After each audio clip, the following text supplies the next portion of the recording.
I won $20 in the lottery and decided to tell the only person I still trusted, my brother. But when I walked into his house, I heard a conversation behind a closed door and recognized my ex-wife's voice. I didn't step inside. I let them think they were in control until I turned everything against them. Before we continue, we ask you to hit the hype button, subscribe, and like the video to help the channel grow. Tell us which city you are from in the comments. We would like to get to know our audience better. My name is Dean Calix. I'm 44 years old, and I work as a food industry technologist. It's not glamorous. Most people don't even know what it means. I develop preservation techniques, test shelf stability, make sure your frozen dinner doesn't give you food poisoning. I'm good at it. Precise, methodical. The kind of person people forget is in the room.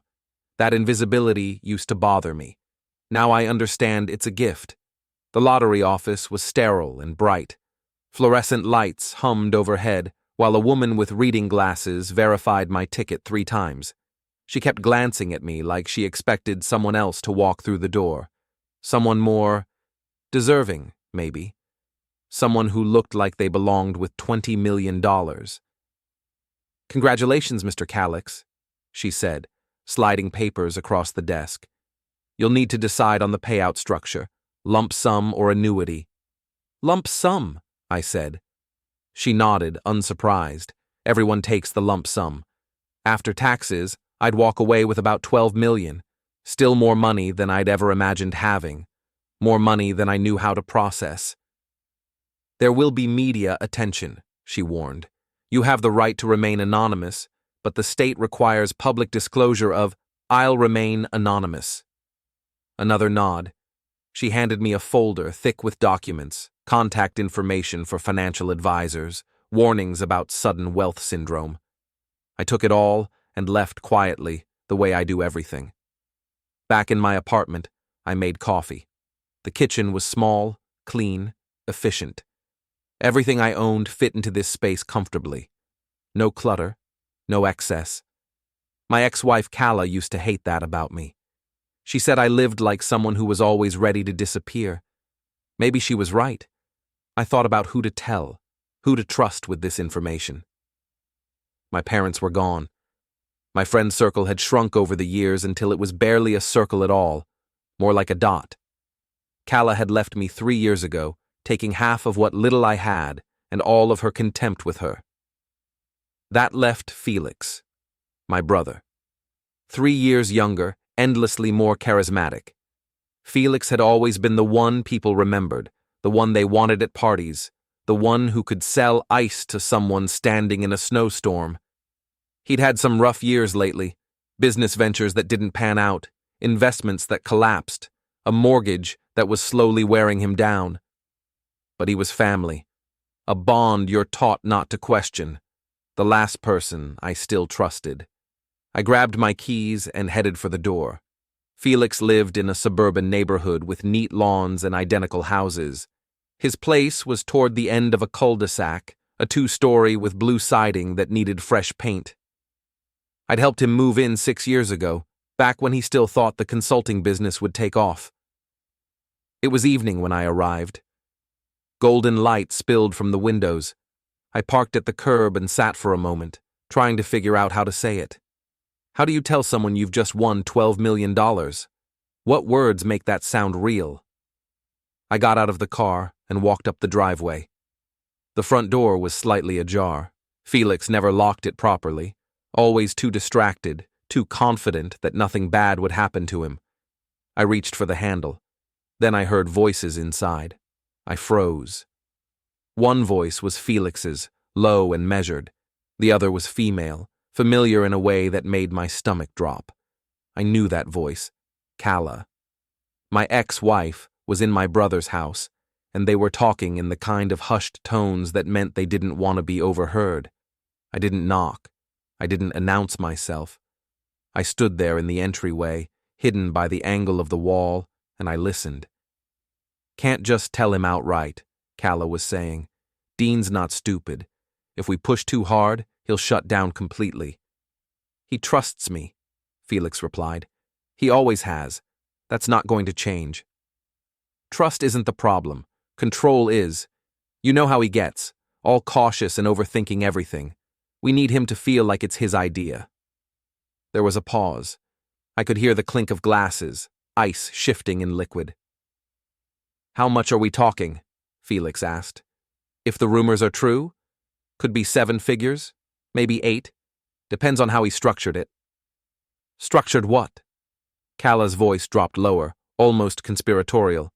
I heard from Angela. You remember her, from the lottery commission? That someone matching Dean's description claimed a major prize last week. She couldn't give me details, but the timing matches. He's been acting strange. My heart was hammering against my ribs. Angela. I remembered her. She'd processed my claim. Apparently, discretion meant nothing when gossip was this good. You think Dean won the lottery? Felix said slowly.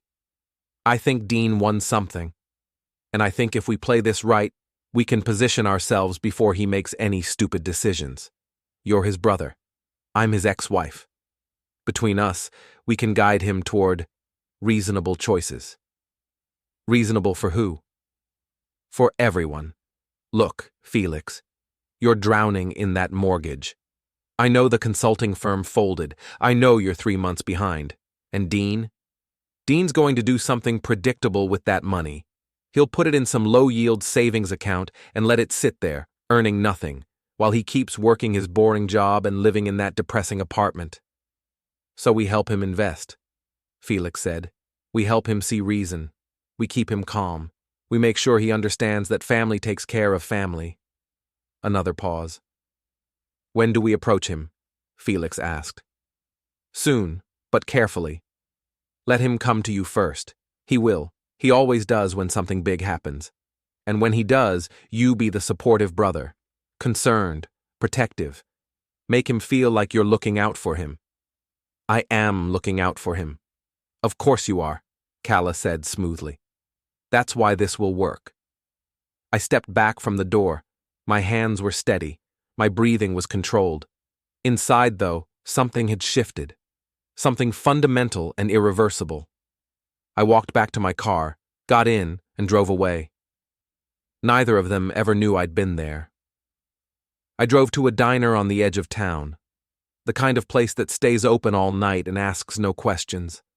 I ordered coffee and sat in a corner booth, staring at the laminated menu without seeing it. 20 years. That's how long I'd known Felix as an adult. 20 years of birthdays and holidays and late-night phone calls when things got hard. 20 years of believing that family ties meant something.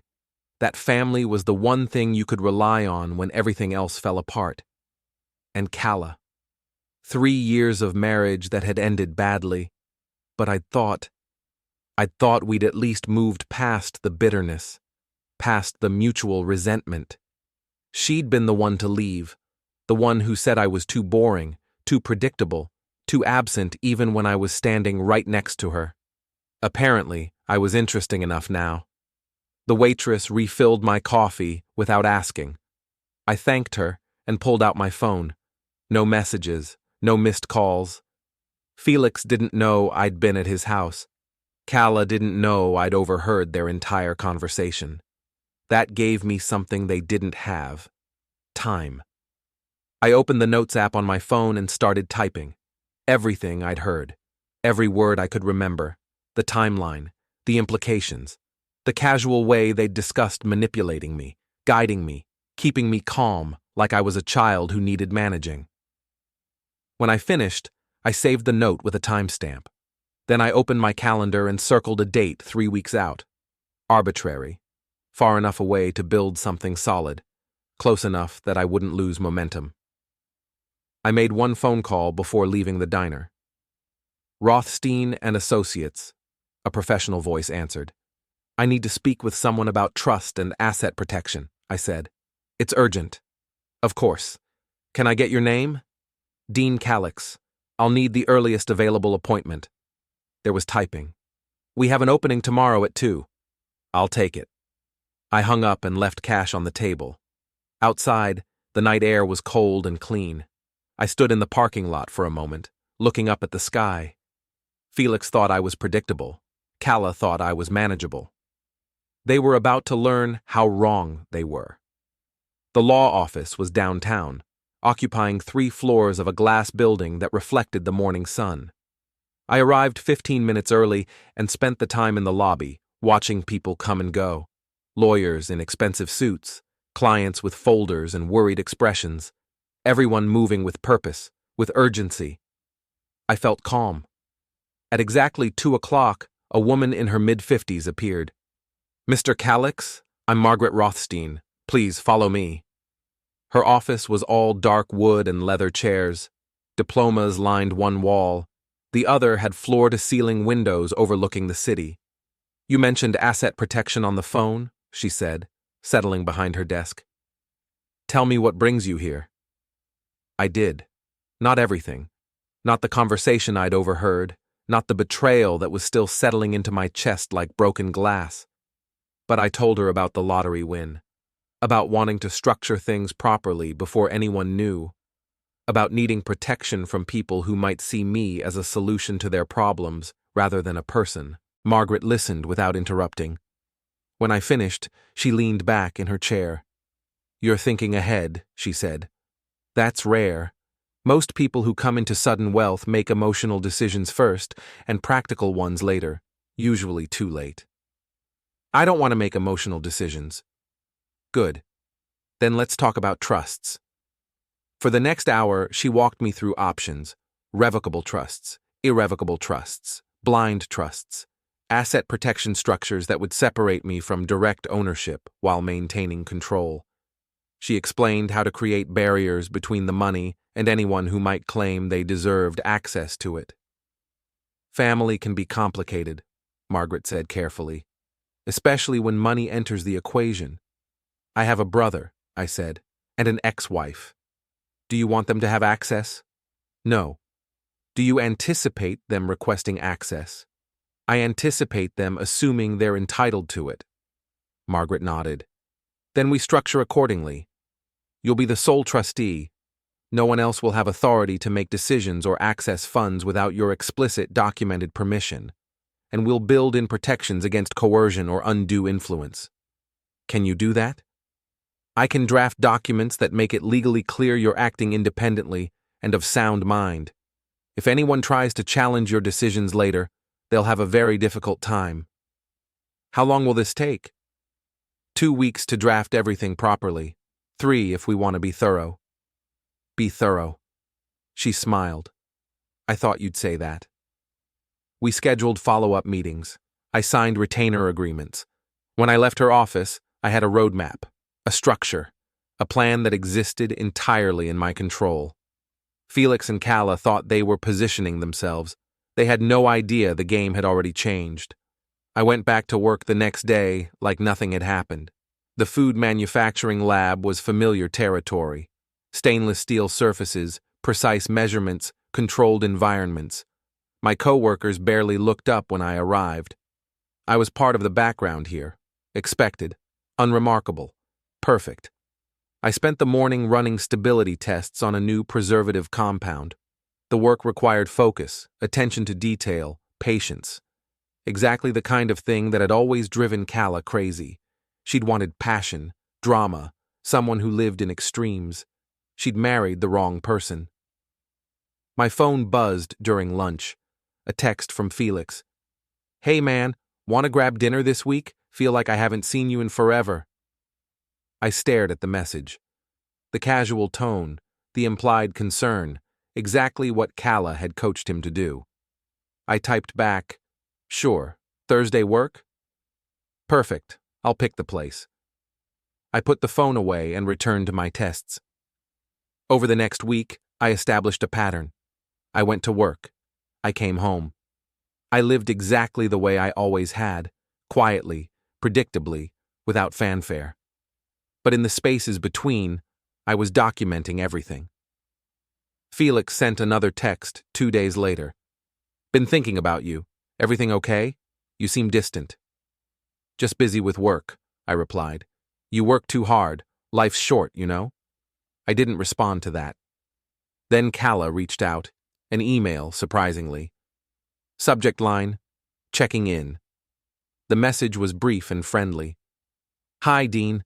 I know things ended badly between us, and I want you to know I've been thinking about that. We spent years together. That should mean something. I'd like to talk if you're open to it. No pressure. Just coffee, maybe? I read it 3 times. The calculated warmth, the manufactured sincerity, the carefully placed no pressure that was itself a form of pressure. I saved the email to a folder I'd created specifically for this purpose. Then I replied, "Thanks for reaching out. Things have been hectic, but I appreciate it. Let me get through this project at work and I'll let you know." Vague, non-committal, leaving the door open just enough that she'd think she was making progress. My phone buzzed again that evening. The family group chat, something Felix had created years ago that had been mostly dormant since our parents passed. Now it was lighting up. Felix. Family dinner next month? Feel like we should get together more often. Calla had somehow been added to the chat. She responded immediately. I'd love that. It's been too long. I watched the messages accumulate. Other relatives chiming in. Felix's friends, people I barely remembered. Everyone suddenly interested in connection, in family, in being part of something. I typed, "Sounds good. Let me know when and where." Simple. Agreeable. Exactly what they expected. At the storage facility across town, I rented a small unit. Nothing fancy. Just a clean, climate-controlled space with a heavy lock. I brought a filing cabinet from my apartment and started organizing documents. Copies of everything Margaret had prepared, timestamps from the conversation I'd overheard, screenshots of text messages and emails, a timeline of every contact, every attempt at manipulation disguised as concern. Evidence, control, insurance. Felix thought he was keeping me calm. He had no idea I was 3 steps ahead of him. Thursday came. Felix picked an upscale restaurant downtown, the kind of place with cloth napkins and a wine list that required a degree to understand, not his usual style. He was trying to impress me, or maybe trying to remind me of what money could buy. He was already seated when I arrived, a beer in front of him, that familiar, easy smile on his face. "Dean." He stood, pulled me into a hug. "Good to see you, man. You look tired. Work grinding you down?" "It's busy season," I said, taking the seat across from him. "You need to take better care of yourself. All that stress isn't good for you." The waiter appeared. I ordered water. Felix ordered another beer and an appetizer I didn't want. "So," Felix said once we were alone, "what's new? Feel like I've barely heard from you lately." "Not much. Same routine." "That's what worries me." He leaned forward, his expression shifting into concern. "You're 44, Dean. You should be living a little, enjoying life, not just working yourself into the ground." "I like my work. I know you do. But there's more to life than work. You ever think about, I don't know, traveling? Taking some time for yourself?" "Not really." He frowned. "What about dating? You seeing anyone?" "No." "Come on. It's been 3 years since Calla. You can't just..." "I'm fine, Felix." "Are you, though?" He set down his beer. "Because from where I'm sitting, it looks like you're stuck. Same job, same apartment, same routine day after day. That's not living, man. That's just existing." I met his eyes. "Is that what you think?" "I think you deserve better, and I think maybe you're scared to reach for it." "Scared of what?" "Change, risk, taking a chance on something bigger." The appetizer arrived. Felix dove into it while I sat back, watching him. The rehearsed concern, the gentle push toward dissatisfaction, the implication that my life was small and needed fixing. "I appreciate your concern," I said finally. "I'm your brother. It's my job to worry about you." "Right. Actually..." Felix hesitated, like he was debating whether to continue. "There's something I wanted to talk to you about. A business opportunity. Nothing major, just something I think you'd be good at. Interested in hearing about it? What kind of opportunity? Investment stuff. Low risk, steady returns. I've been working with a group that I'm not really in a position to invest right now. That's the thing, though. You don't need a lot up front, just some capital to get started, and the returns could be significant. I wouldn't mention it if I didn't think it was solid. I picked up my water glass. Let me think about it. Of course, no pressure. I just hate seeing you stuck in that apartment when you could be building something. The rest of dinner continued like that. Felix dropping hints, planting seeds, positioning himself as the caring brother who only wanted what was best for me. And through it all, I played my part perfectly. The uncertain, predictable Dean who needed guidance. When we finished, Felix picked up the check. My treat. And Dean, whatever happens, I want you to know I've got your back. Always. Thanks, Felix. I drove home and added every detail to my documentation. Then I called Margaret. We need to accelerate the timeline, I said. How soon can everything be finalized? Rush job? Another week? Maybe 10 days? Make it a week. The family dinner invitation arrived exactly when I expected it. A group message from Felix with a date, time, and location. A trendy restaurant with outdoor seating and a reputation for being seen. Calla responded within minutes. Can't wait. It'll be so good to catch up with everyone. I confirmed my attendance and then went back to work. Margaret called 3 days later. Everything's ready. We should meet to sign and notarize. Tomorrow, I said. Her office felt different this time. More final. She had documents spread across the conference table. Trusts, articles of organization, operating agreements. Everything structured to protect the money from anyone who might claim entitlement to it. Walk me through it one more time, I said. Margaret picked up the first document. You're establishing an irrevocable trust with yourself as the sole trustee. The lottery winnings will be transferred directly into the trust. From there, you control all distributions and decisions. No one, not family, not former spouses, not creditors, can access these funds without your explicit written consent. And if someone tries, they'll find themselves facing a legal structure designed specifically to prevent that. You've documented your sound mind, your independence, your clear intent. Any challenge would require them to prove undue influence or incompetence. Based on everything you've provided, that would be nearly impossible. What about gifts? If I choose to give someone money? That's entirely your discretion. But any gift would be documented, voluntary, and non-binding for future distributions. Giving once doesn't create an obligation to give again. Good. I spent the next hour signing documents, page after page of legal language that essentially said, "This is mine. I decide. No one else." When I finished, Margaret gathered everything into a leather folder. One more thing, I said. I need you to prepare letters. 2 of them. Explaining the trust structure and explicitly stating that certain individuals have no access or authority. To whom? Felix Calix and Calla Brennan. Margaret didn't ask why. She just nodded and made notes. When do you need them? Next week, Thursday evening. I'll have them ready.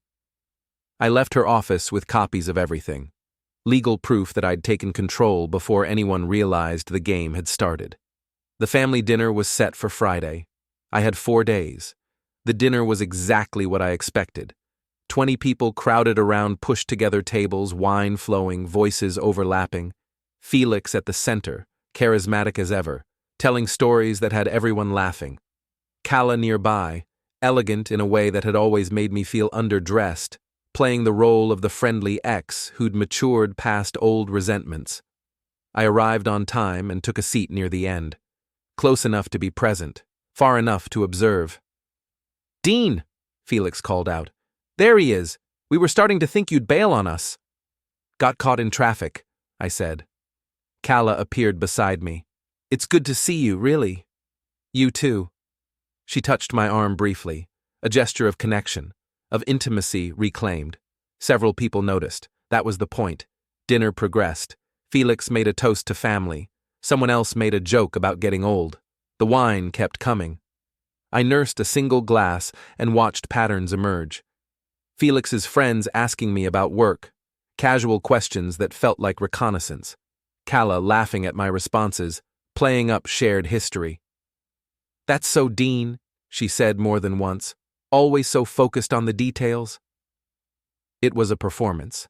I was the audience and the subject all at once. Halfway through the main course, Felix stood and clinked his glass. "Quick announcement," he said. "I know we don't do this often enough, but I want to say how grateful I am for all of you. Family isn't just shared genes, it's the people who show up, who support each other, who stand by one another when things get hard." Murmurs of agreement around the table. "And I want to especially acknowledge my brother Dean. He's been going through a rough patch lately, work stress, life stuff, and I want him to know we're here for him, whatever he needs." Every eye turned toward me, sympathetic, concerned, waiting for me to accept this public declaration of support. I raised my glass slightly. "Thanks, Felix. Seriously, man. Anything you need. We're family." The moment passed. Conversation resumed. But the message had been delivered. Felix had positioned himself as my protector, my guide, the person everyone would expect me to turn to. I excused myself 20 minutes later. "Early morning tomorrow," I said to no one in particular. Felix walked me out. "You okay? You seemed quiet in there." "Just tired." "Listen, about that investment opportunity I mentioned, I've been thinking maybe we should sit down properly and go over the numbers. I really think you'd benefit from getting involved." "Maybe," I said. "Don't wait too long, though. These things move fast." "I'll keep that in mind." He hugged me. "Love you, brother." "You too." I drove home with my phone recording the entire conversation from my pocket.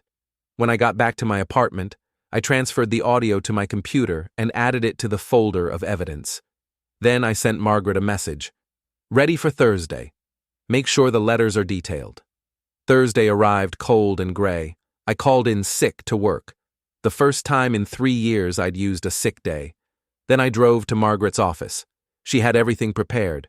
2 letters on firm letterhead, each one explaining in precise legal language that the recipient had no authority, no access, and no claim to any assets held in the Dean Calix family trust. "These are formal notifications," Margaret explained. "Not required by law, but they create a clear record. If either party tries to claim later that they didn't know the structure or thought they had some role, these letters eliminate that argument." "When should they receive them?" "I'd recommend certified mail, but given your timeline, I'll deliver them personally." Margaret raised an eyebrow but didn't argue. "The notary is waiting in the conference room. Once you've signed in front of witnesses, everything becomes official and binding." The conference room held 3 other people, Margaret's paralegal and 2 notaries. They watched as I signed the final documents, making the trust active and funded. The Lottery Commission had already transferred the money that morning. $12 million that legally belonged to the trust, that I controlled absolutely. Each signature felt deliberate, final. I took my time with every page, reading the language one more time, even though I'd memorized it. This wasn't just paperwork. This was the foundation of everything I'd built over 3 weeks of careful planning. "It's done," Margaret said when the last signature was witnessed. "How do you feel?" "Prepared." She handed me the leather portfolio containing the letters. "These are nuclear options, Dean. Once you deliver them, there's no walking it back. Are you certain this is what you want?" "I've never been more certain of anything." "Then good luck." I left with the letters in hand. Felix's address was programmed into my GPS. So was Calla's new apartment across town. The drive to Felix's house took 20 minutes. I spent it going over everything one more time. The conversation I'd overheard. The manipulation that followed. The dinner where he'd positioned himself as my savior in front of witnesses. Every calculated move they'd made, thinking I was too predictable to see through it. Felix first. I parked in his driveway at 4 in the afternoon. His car was there, lights on inside. Through the front window, I could see him moving around in the kitchen. Normal, comfortable, completely unaware of what was about to happen. I walked to the door and knocked. He answered with a smile that faltered when he saw my expression. "Dean? What are you doing here? We need to talk." Sure. Come in." He stepped back, gesturing toward the living room. His smile was trying to reassert itself, that automatic charm clicking back into place. I didn't move past the threshold. "I'd rather do this here." "Do what?" His smile was gone now, replaced with confusion, maybe the first hint of concern. I handed him the letter. "This explains everything. I wanted you to hear it from me first." Felix took the envelope, his eyes on my face. "What is this?" "Open it." He did. I watched his expression change as he read. Confusion to shock to something harder. His jaw tightened. His grip on the paper increased. When he finished, he looked up. "You won the lottery." "Yes." "And you didn't tell me." "No." "Why the hell?" He stopped himself, glanced at the letter again like maybe he'd misread something. "We're brothers, Dean. I'm your family. You didn't think I deserved to know?" "I know exactly what you deserve, Felix." His face shifted. For a moment, the charm fell away completely. "What's that supposed to mean?" "I was at your house 3 weeks ago. I heard you and Calla planning how to handle me, how to keep me calm, how to position yourselves for access to money you assumed I was too stupid to protect." All color drained from his face. "Dean, listen. You called me predictable, manageable. You discussed guiding me toward reasonable decisions like I was a child who needed supervision, and you did it with my ex-wife, in your living room, while I stood outside your door listening to every word. It wasn't like that. It was exactly like that. And now you're going to learn something about me you should have known already. I remember everything. I document everything. And I don't forgive betrayal." Felix stared at me. Then his expression hardened. The concerned brother act disappeared entirely. "So what? You're cutting me out, your own brother, over a conversation you weren't supposed to hear?" "Read the letter. It's very clear. This is because of Calla, isn't it? She got in your head." "Calla was in your house, planning with you. Don't pretend this was her idea. You knew exactly what you were doing when you started texting me, when you invited me to dinner, when you made that speech about family in front of everyone. We were trying to help you. You were trying to help yourselves. To my money. Money you didn't earn. Money you have no right to. And you thought I'd be too grateful for the attention to notice." He took a step forward. I didn't move. "You're making a mistake," Felix said quietly. "Family is supposed to stick together." "You're right. They are.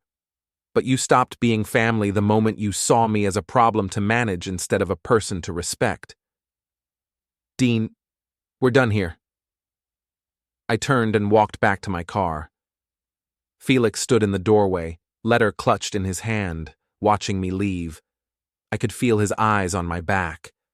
For a moment, I thought he might follow, might try one more time to explain or manipulate or salvage something. He didn't.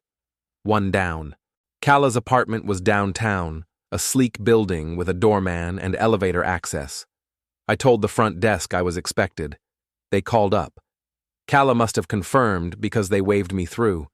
She answered the door in casual clothes, glass of wine in hand, smile carefully arranged. She'd clearly prepared for this visit. Hair perfect, makeup subtle, the image of someone who'd moved past old resentments into mature friendship. "Dean, this is a surprise. I won't take much of your time. Come in, at least. It's freezing out there." I stepped inside. Her apartment was exactly what I'd expected. Tastefully decorated, expensive furniture, floor-to-ceiling windows with a view of the city. Everything carefully curated to project success, to show me what I'd supposedly lost when she left. Wine? She offered. No. Suit yourself. She settled onto the couch, legs crossed, playing it relaxed. So what brings you by? I have to admit, after 3 years of silence, I didn't expect a personal visit. I handed her the letter. Calla took it with a slight frown. What's this? Notification, for legal purposes. She opened the envelope and read. I watched her face carefully. The moment comprehension hit, the slight widening of her eyes, the tension in her jaw, the way her grip tightened on the paper. You won the lottery, she said finally. Yes. And you created a trust, without telling anyone, without telling you or Felix, yes. She set down her wine glass very carefully. I see. Do you? You overheard us, at Felix's house. Every word. Calla stood, moving to the window. For several seconds, she said nothing, just looked out at the city lights beginning to glow in the dusk. When she spoke again, her voice was different, colder. The mask completely dropped. How long have you been planning this? Since the moment I walked away from that door. And you waited. Let us think we were in control. Let Felix play the concerned brother. Let me reach out with my apology email. Yes. She turned to face me. That's not like you. You don't know me as well as you thought. Clearly. She crossed her arms. So what now? You've delivered your little letter, made your point. What do you want? An apology? I don't want anything from you. Then why come here?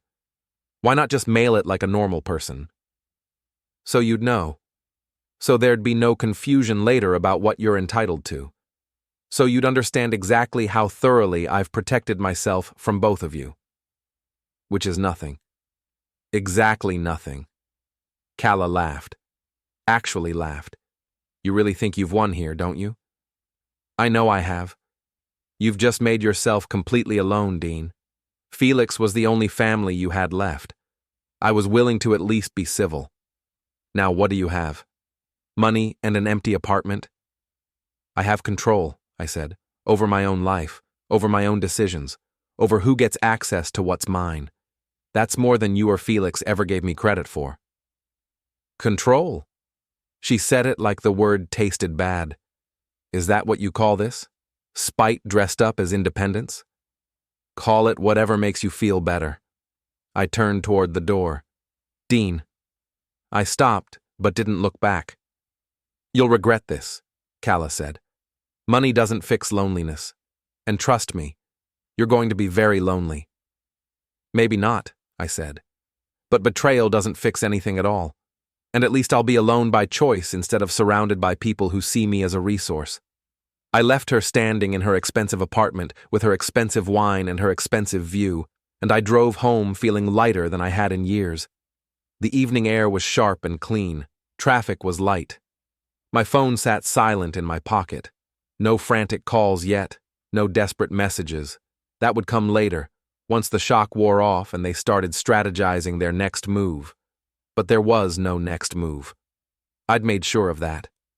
Back at my apartment, I made coffee and sat at my kitchen table with all the documentation spread out in front of me. Everything signed, everything notarized, everything legally binding. Felix had no access. Calla had no claim. The trust was ironclad. I'd won. Not because I'd taken anything from them, but because I'd protected what was mine from people who thought they were entitled to it. The calls started that night. Felix first. A dozen messages I didn't answer. His voice progressed from confused to angry to desperate across the span of 2 hours. Dean, pick up. We need to talk about this. You can't just cut me out like this. I'm your brother. This is insane. Call me back. Then Calla. 3 calls. No voicemails. She knew better than to leave evidence. Then people from the dinner who'd somehow heard something was happening and wanted to know if I was okay. If I needed anything. If they could help. The gossip network had activated faster than I'd anticipated. I turned my phone off and slept better than I had in weeks. Margaret called the next morning. I heard from Felix Calix's attorney. He's claiming emotional distress and undue influence, wants to contest the trust structure. Can he? Not based on what we've documented. You established the trust while of sound mind, with legal counsel, before any confrontation occurred. His claim that you were manipulated or coerced doesn't hold water when the timeline shows you acting independently and proactively. What about Calla? No contact from her side yet, but I'd expect something eventually. She's smarter than Felix. She'll try a different angle. Let me know if anything changes. Will do. And Dean, you did the right thing. I've seen too many cases where people let family guilt override common sense. You protected yourself. That takes courage. I went back to work on Monday. My coworkers noticed nothing different. I ran my tests, filed my reports, maintained the same quiet competence I'd always shown. The lottery win existed in a separate compartment of my life, sealed away, protected, but the world outside my lab had shifted dramatically. A week later, I got a message from an unknown number. This is Angela from the Lottery Commission. I'm sorry about what happened. I shouldn't have said anything to your ex-wife. I've been disciplined. I deleted it without responding. Her apology meant nothing. The damage she'd caused had actually worked in my favor. It had revealed Felix and Calla's true nature before they could get close enough to do real harm. 2 weeks after the confrontations, Felix showed up at my apartment. I saw him through the peephole, pacing in the hallway, working up the courage to knock. He looked terrible, unshaven, wrinkled clothes. The charisma completely drained away. When he finally knocked, I didn't answer. He knocked again, called my name. Dean, I know you're in there. Please, we need to talk about this. I made a mistake, okay? I admit it. But you can't just throw away 20 years over one conversation. I stood on the other side of the door, silent, waiting for him to leave. I'm your brother, Felix said, his voice breaking.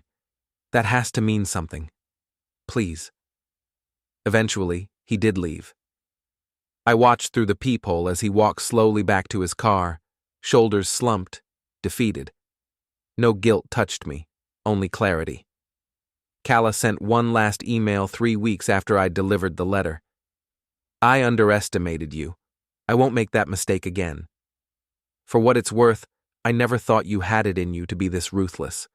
Maybe there's more of me in you than either of us realized. Good luck, Dean. You're going to need it. I archived it with everything else. She was wrong, of course. There was nothing of her in me.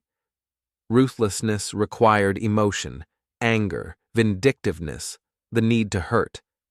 I felt none of that. Just the calm satisfaction of a problem solved. The family group chat fell silent. No more dinner invitations, no more concerned messages. People stopped reaching out.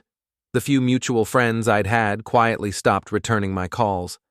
I'd been written out of the narrative as cleanly as if I'd never existed. That was fine. I'd never really existed to them anyway. I'd been a role, the boring brother, the predictable ex-husband, the steady presence you could count on to never make waves.